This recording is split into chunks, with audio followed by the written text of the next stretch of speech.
Hey everybody, NFT Web3 DAO and Metaverse fans. This is another episode of the DAO Envelop podcast. I'm your host, Eugene Crypto MC. We're continuing to explore what is Web3, what are NFTs, how are these things being used, and please welcome my today's renowned guest.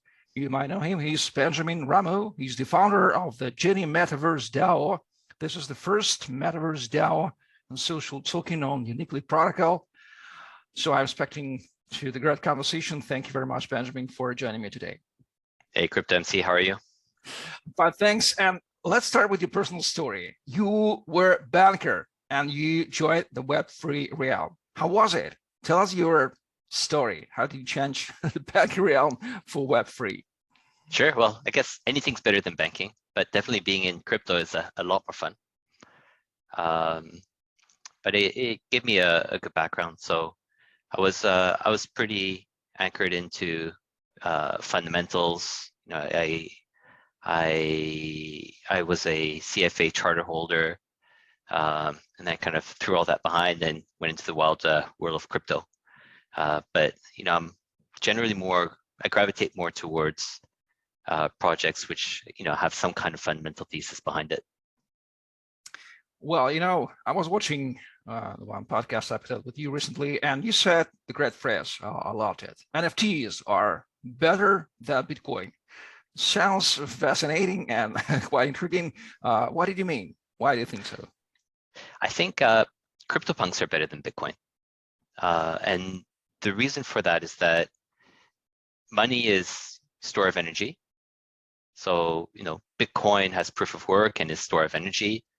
The US dollar is the petrodollar, which, as long as you've got dollars, you'll always be able to access energy and keep our economies going. But this is a very abstract concept, which is very difficult for people to use on a day-to-day basis and have trust in. So to get mass appeal and mass adoption of a currency, you need to simplify things. And you need to remove that layer of abstraction and create some images that people can relate to. So in the case of the US dollar, they'll put photographs or pictures of usually dead presidents.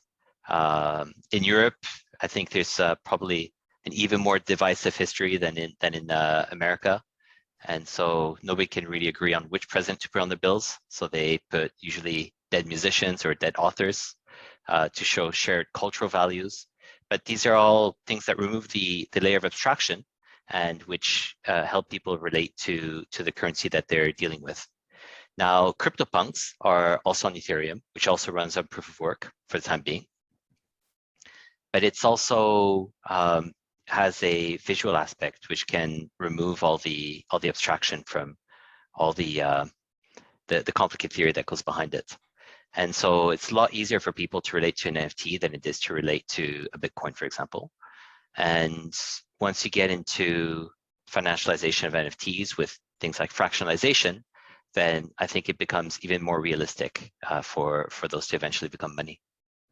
Well, we've been discussing fractionalization a little bit further. Now, I would love to ask you about the concept of value of an NFT, which is quite interesting for almost everybody in the sphere, particularly our product Envelop.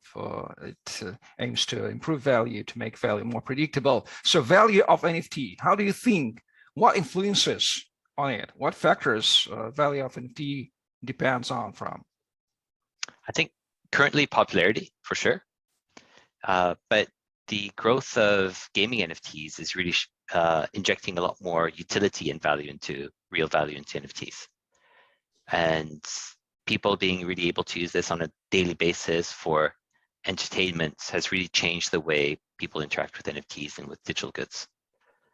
And I believe that this is the future, and this is why Jenny DAO currently is incubating a gaming guild in Uganda called Tuzani. Excellent, excellent. So another great phrase you were saying, and I love it, was you consider NFT fractionalization, or dividing into equal parts, is a pillar of NFT infrastructure. Without NFT world isn't possible for realizing its potential. Why do you think that fractionalization is quite crucial for us? Sure. So, I mean, you see people on television, on talk shows, Paris Hilton, like wonderful person, has done a big service to the NFT and crypto space, but she'll go up on talk shows and show her $300,000 Bored Ape.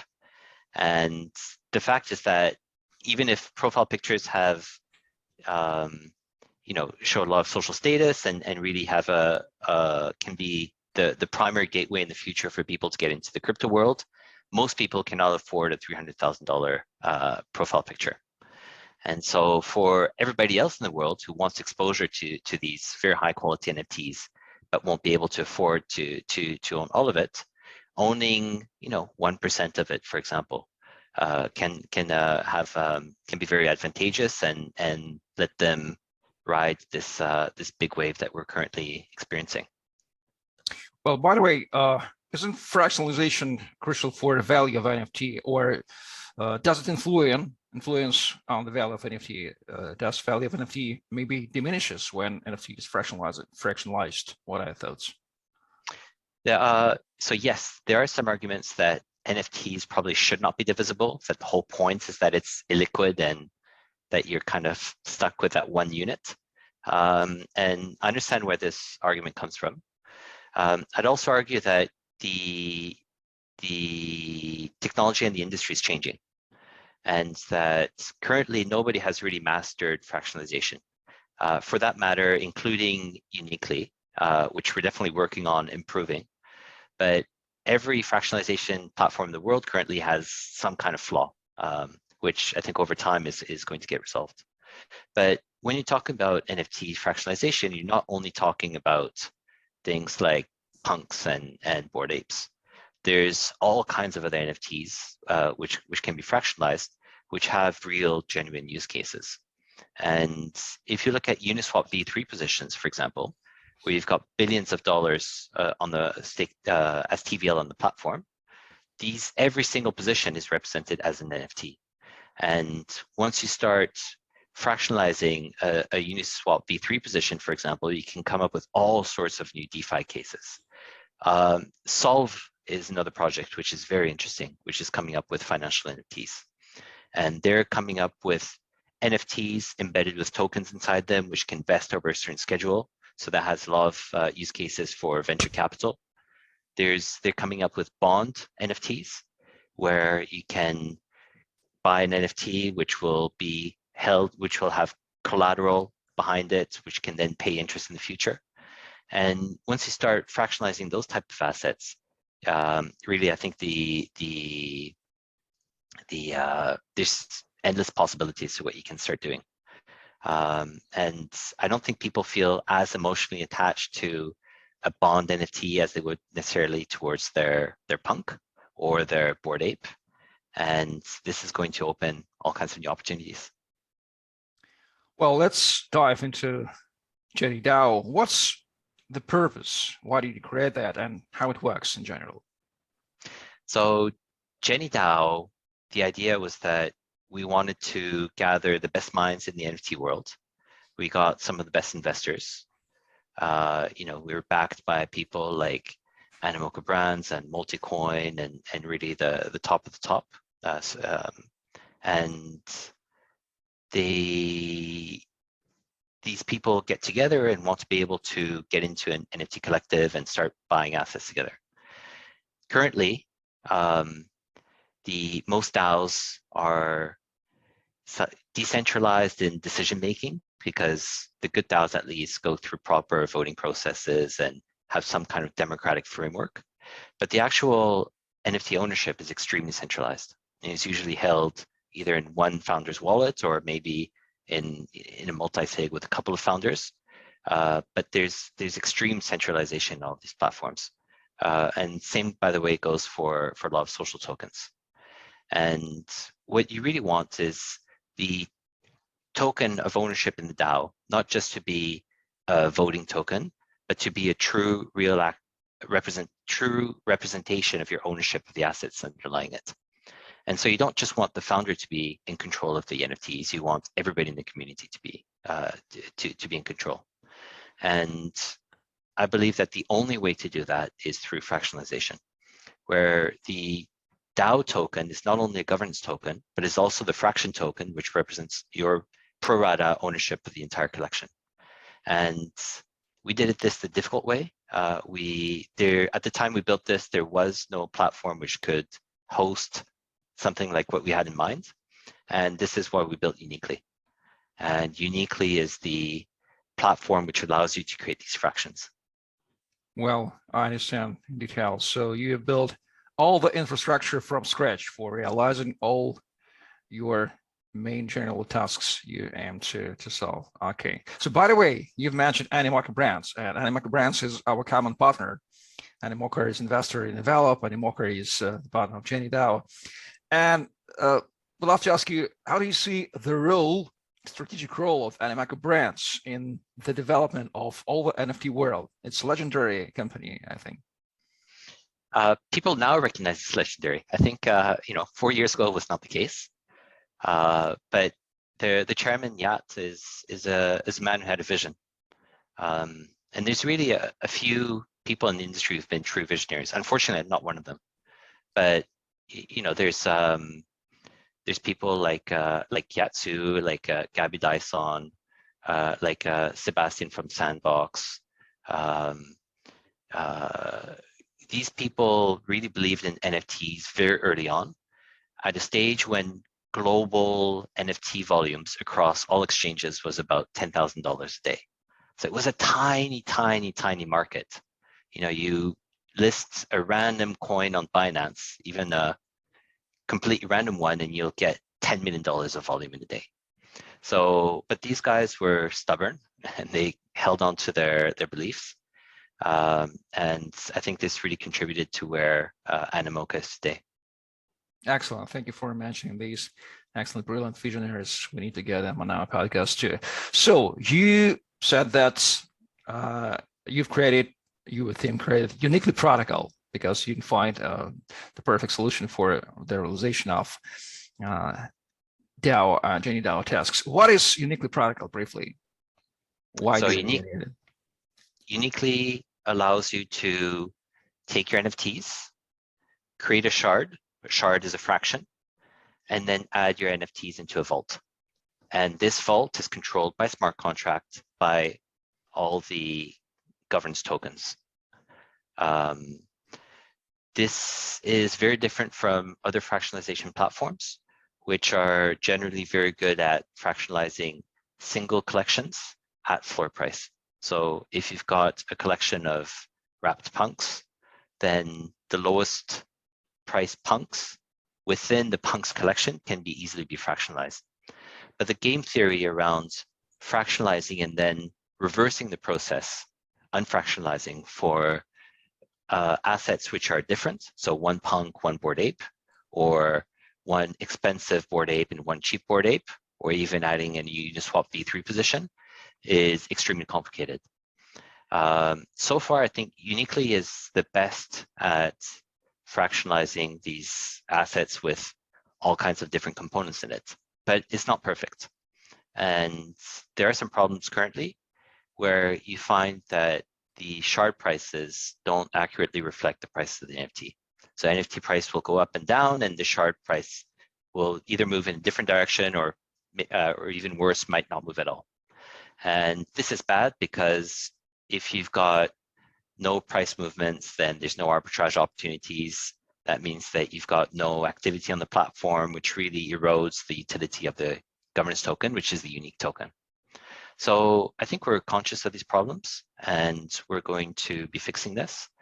We're coming up with a Unicly V2 version, which is going to force a lot more arbitrage opportunities, and should hopefully help to bring more correlation between the assets. I see a lot of similarities between Envelop and Jenny DAO. Jenny DAO is DAO, Envelop is DAO. Unicly protocol and Envelop also contains a protocol. Jenny DAO is focused on NFTs and Envelop is focused on prepped NFTs. So we almost relatives, I would say. Yeah. That sounds fantastic. So another question.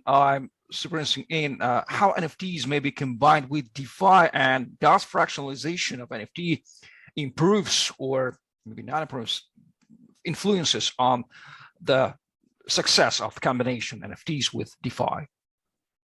So generally, I think NFTs is going to be a $1 trillion market cap. And when you see what Twitter is doing with their blue checks, and all kinds of new innovations coming up in the NFT space, I'm quite confident it's going to become massive. Generally, though, there isn't very much infrastructure to support it. So NFTs in some ways still feel like what crypto was in 2017, where people had all kinds of really nice ideas and were coming up with lots of ICOs, but you didn't really have DeFi and TVL and the concepts of rehypothecation and of yield farming and yield aggregating, which exists nowadays, which really solidifies the whole space and can really support the $3 trillion market cap that you've got nowadays in crypto overall. And this is really all going to start with, in DeFi, it started really with two things. So you had the AMM, which was invented by Bancor, and you had liquidations, which were invented by MakerDAO. And liquidations and AMM together allowed us to see everything that you've got in DeFi. And then every new DeFi protocol that you see is some kind of variation on these two concepts. In NFTs, the infrastructure, I think, is at least partly going to depend on fractionalization. Once you've got fractionalization, you can do everything else. You can do rehypothecation, yield aggregating, yield farming, all these other things that people love to do. And the rest, I guess, is still to see. I look forward to seeing Envelop become part of that too. Okay, so as I do understand correctly, the effective using NFT in DeFi space wouldn't have been possible without fractionalization option. Okay, Jenny DAO is the Metaverse DAO. We call it Metaverse DAO, and many speakers see NFT as sort of building blocks for Metaverse. I do agree with them. How do you see the potential of using NFT in the Metaverse, and what particular does it mean, Jenny, Metaverse DAO? How do you explain it? We've got a few Metaverse assets in our collection. We've got Meebits, we've got Cyberkongs, which are building. I guess Meebits is these NFTs which can be used in multiple Metaverse platforms. You've got Cyberkongs, which are going to be used in Sandbox, and is going to have a whole economy around the banana token. So we've got a lot of Metaverse assets.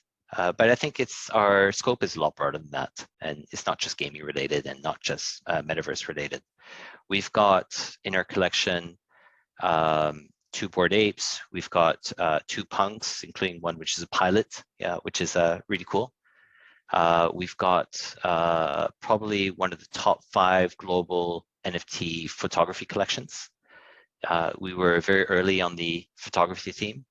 I give a lot of credit to Whale Shark for starting off this theme. I was trying to get into photography a year ago, and it was just too early. It was just a market that didn't exist.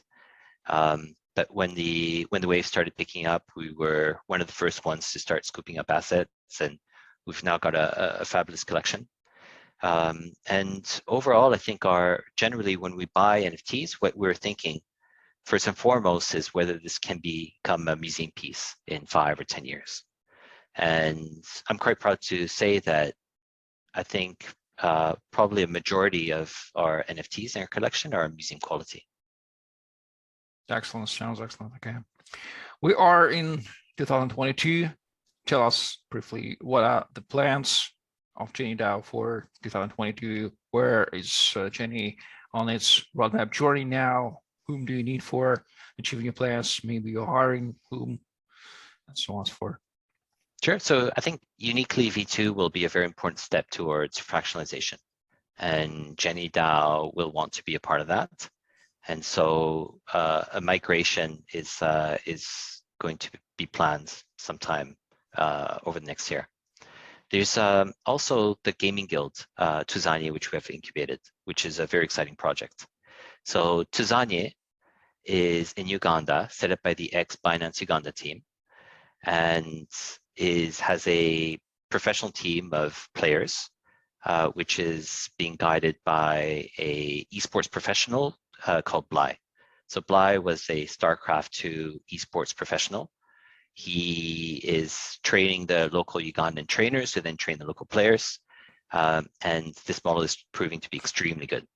So the productivity numbers are outstanding. If you look at what we're achieving, YGG, which is the godfather of this whole guild industry, and can be credited with being the best in class, has about, in December in the last report had 10,000 guild members and generated $50,000 from playing Axie Infinity.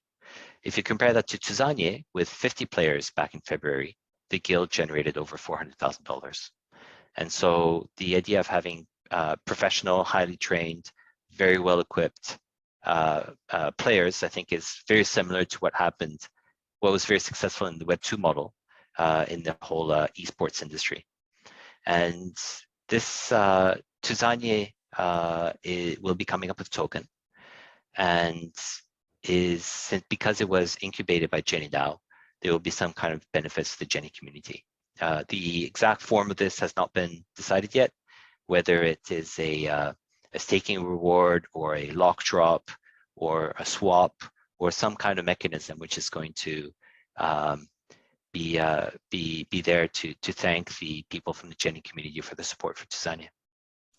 Well, about community, almost every person I talk to in the Web3 realm agrees part of that community matters and the success of any Web3 project. First create a community, then set up your project. What is the role of the community in the success of Jenny DAO? And maybe you may share your life hacks how to develop a successful community for any Web3 project. This is quite crucial for all the industry. So we've got a very good NFT collection, and I think the impressive thing is that I've got very little to do with it. And there's people in the community who spent a lot of time researching these things and coming up with the hottest, newest thing that we should get involved with.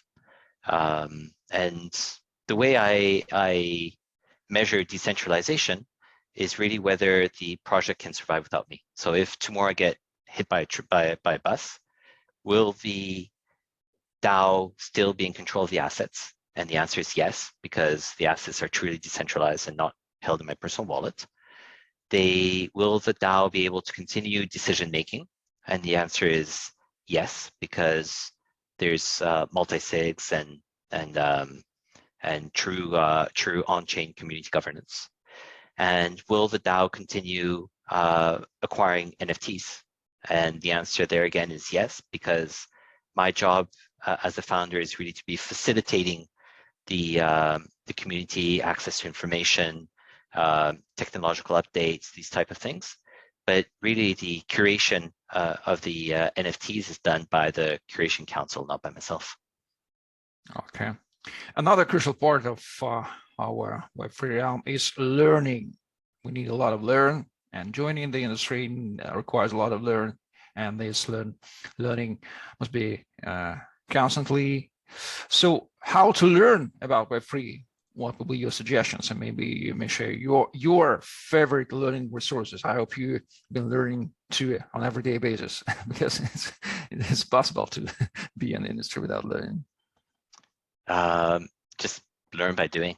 I think be part of a DAO. A lot of DAOs are accessible. The good DAOs at least should be happy to onboard you, and be an active participant. Excellent answer. I love it. Learn by doing. So finally, Benjamin, how to follow you and how to follow Jenny DAO if somebody needs that? So best way is really on Twitter. Just, I'm pretty open. Feel free to DM me anytime. Same with Jenny, we've got a Discord. The Discord has two sections. One of them is publicly available. The second one requires you to own at least one Jenny token and allow you to access the private chats. And the private chats is where all the good conversations on our NFT strategy happens. And if you join those chats, you can hear from some of the best minds of the industry, but also actively participate in our direction. Well, thank you, Benjamin. I don't know why I don't call you visionary, but this has been quite visionary episodes of the DAO Envelop podcast. I love it. Ladies and gentlemen, you were watching the DAO Envelop podcast. Please like, share, subscribe. Join the Web3 movement. Join NFT movement. Benjamin Rameau, the founder of Jenny Metaverse DAO, and Eugene Crypto MC from Envelop. Over to you. Thank you for watching and listening, and see you on the next episodes of the DAO Envelop podcast. Bye-bye.